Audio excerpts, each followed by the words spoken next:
Hello guys, welcome to our channel Tutorial River, and in this video we will learn to fix Valorant not launching error. So first we have to go to the search panel and type run. In run we have to type temp. Click OK.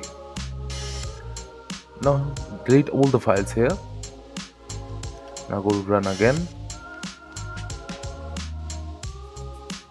This time type %temp %. Click OK.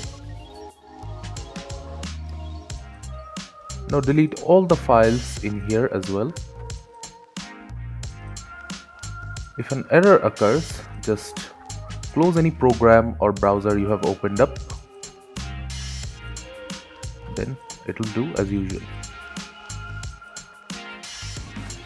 After that, go to search again, type Valorant, open file location, right click on the Valorant icon, properties, in the compatibility menu, disable full screen optimization, run this program as an administrator, hit apply and OK. Thank you again for watching the video. Make sure to like this video and subscribe to our channel, and see you in the next video.